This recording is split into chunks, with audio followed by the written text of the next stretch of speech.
절대전략 신한금융투자 손영채 차장입니다. 안녕하세요. 안녕하세요. 네, 오늘장 한마디 알려주세요. 네, 오늘장 한마디 삼성전자를 대신할 수 있는 것들로 해봤습니다. 네, 삼성전자가 잠잠한데 시장은 가고 그래서 그 빈자리를 무언가가 채워주고 있다. 여기에 착안해서 한 주를 주신 것 같은데요. 그렇다면 이제 답을 주셔야 될 것 같아요. 삼성전자의 빈자리를 채워주는 것들 뭐라고 보시나요? 우선 1분기 실적 발표 이후에 삼성전자 주가가 코스피 200을 언더퍼폼하기 시작했습니다. 아무래도 시장 참여자들이 전자의 2분기 실적 모멘텀이 상대적으로 다른 기업보다 약하다고 생각하기 때문인 것 같은데요.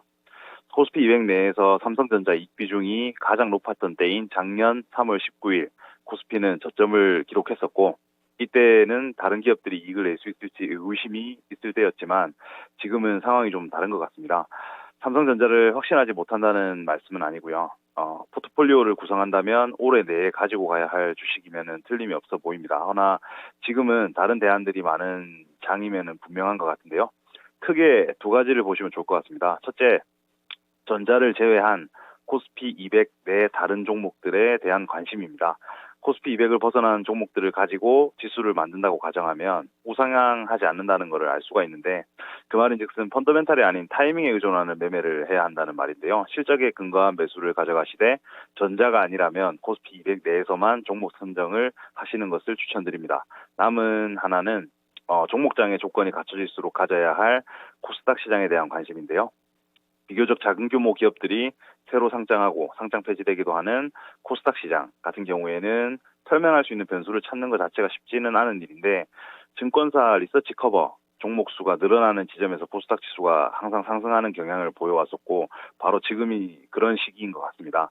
지난주에도 말씀드렸듯이 중심이 대형주임은 변하지 않겠지만 닷컴 버블 이후에 20년 내 최고치 수준 기록하고 있는 코스닥, 그리고 내년까지도 계단식의 이익 성장이 기대되는 돈 잘 버는 성장 기업들이 증가하고 있다는 사실은 삼성전자가 주춤하고 있는 이런 시점에 다른 투자처로 코스닥이 대안이 될 수 있다라는 것을 말해주는 것 같습니다.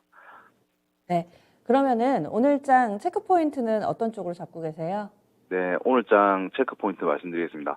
우선 미국 인프라 투자안에 대해서 바이든과 의회의 이견이 확인되었었고, 시장금리 상승 그리고 차익 실현 매물 출회로 미국 증시 자체는 숨고르기를 하는 모습이었는데요.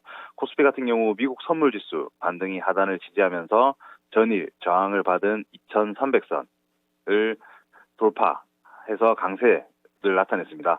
탈탄소 핵심 자원으로 평가받는 구리 가격 상승 때문에 관련주가 강세였고요. 기업별 IPO 기대감 또한 고조되는 흐름 보여주었습니다. 개인 같은 경우는 지수 상승 에 차익 매물 출회하면서 장중 순매도로 전환했고요. 외국인의 경우 금융, 특히 보험, 그리고 화학업종 중심의 순매수를 보여줬습니다. 의약품과 비금속 광물 업종은 하락했고요. 코스닥 지수 같은 경우는 전일 나스닥 지수 하락 등 기술주 조정세에 장중 등락 거듭하다가 약보합으로 마감하는 모습이었습니다. 중소형주 아웃퍼폼은 오늘도 이어졌고요.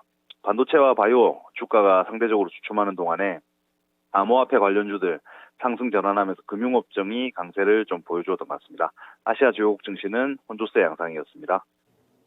네, 그러면은 특징적인 종목이라든지 수급적으로는 눈에 띄는 부분들 없었을까요? 네, 거래소부터 한번 살펴보겠습니다. 증권, 보험업종 강세 속에 현대엔지니어링 등과 환경에너지 사업협력 추진 속 한정기술이 큰 폭으로 상승을 했습니다. 그리고 바이오팜 그룹의 미용 성형 브랜드인 크로키 지술법을 글로벌 의료진과 공유한 삼양홀딩스 상승 또한 특징적으로 볼 수 있겠고요. 다음으로 코스닥 시장인데요. 한국파마, 휴메딕스, 효온스 글로벌 등 일부 제약주의 상승이 눈에 띄었고, 히림과 같이 정치 테마주의 상한가도 시장의 움직임을 더했습니다. 하한가 종목은 없는 가운데 전반적으로 셀트리온 그룹주 약세가 두드러진 하루였던 것 같고요. 끝으로 외국인 수급 동향 말씀드리겠습니다.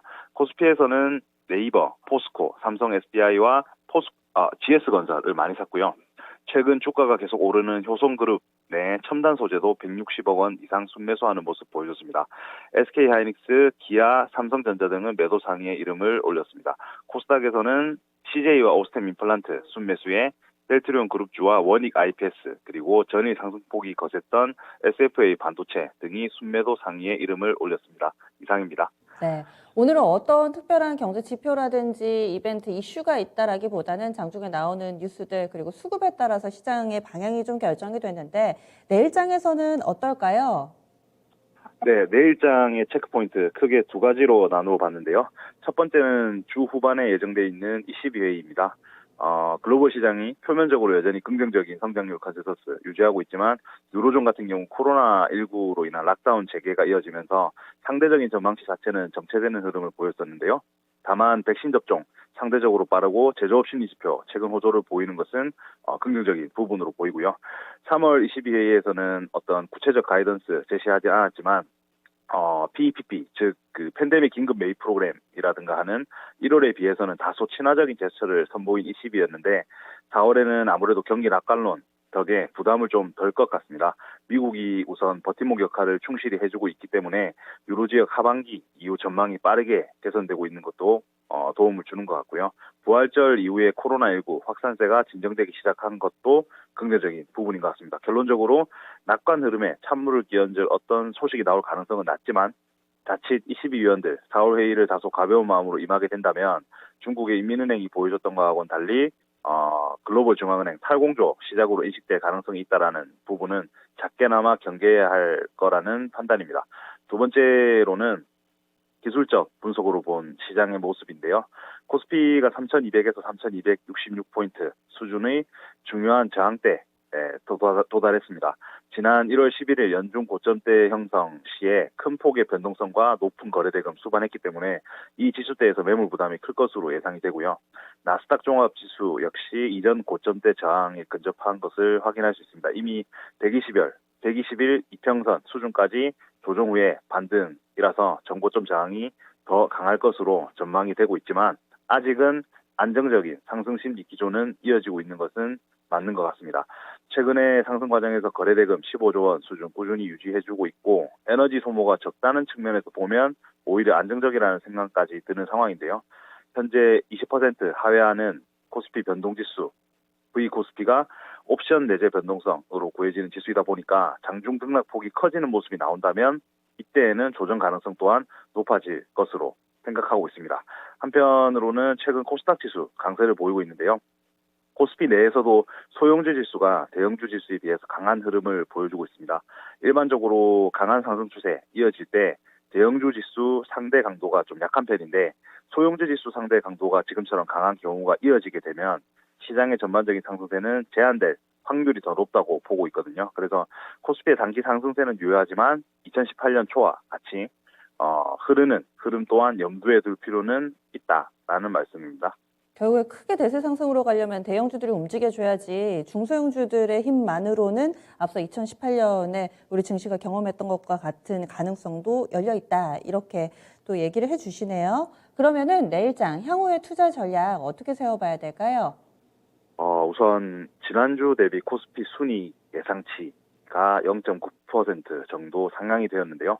주요 증권사들의 연간 순이익 전망치 140조 원대 위로 상향한 모습입니다.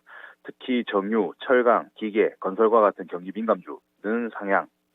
반면에 호텔, 레저, 그리고 미디어와 교육 업종 등은 하향된 것을 볼 수가 있는데요. 종목별로는 지금 SK이노베이션, 녹십자, 현대제철과 포스코케미칼이 좀 상향이 되었고요.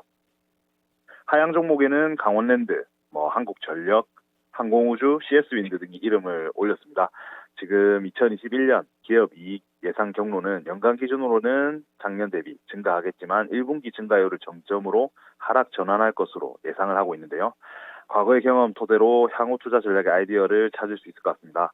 금리와 수출 부분 차이가 있지만 2010년과 지금 현재가 동일한 패턴을 보여줄 것으로 가정한다면 세 가지 부분에 주목하셔야 될 것 같은데요. 첫째로는 하반기에 업종의 이익은 감소하지만 업종 내에서 이익 추정치가 상향될 것으로 기대되는 기업들. 두 번째로는 1위 기업과의 매출액과 영업이익률 격차 축소가 기대되는 기업. 끝으로 부채 규모가 상대적으로 빠르게 감소한 기업들이 그것일 것 같고요. 해당 기업 내의 탑픽으로는 한국금융지주, 삼성물산, OCI, 리노공업, 일진머티리얼즈, 솔브레인, SFA 등을 꼽을 수 있겠습니다. 오늘 좀 종목을 많이 말씀드리는 것 같은데요. 막연히 상황이 어떻다라기보다 이해를 좀 돕고자 하면 양해를 해주시면 좋겠고요. 금리 상승세가 진정된 만큼 급락했던 일부 성장주와 중소형주에 대한 관심은 유효하겠지만 미국이나 유럽 등 선진국 증시 우위 국면은 변하지 않을 것으로 전망합니다. 한국보다 이들 국가의 실적 증가율 모멘텀 자체가 더 양호하기 때문인데요. 경기 민감 섹터 내의 에너지 소재 산업 긍정적이고 미국과 한국 간 경기 동행성이 있는 인터넷과 소프트웨어 기업들도 유망할 것으로 보여집니다. 이상입니다. 네, 자세한 분석 고맙습니다. 네, 고맙습니다. 네.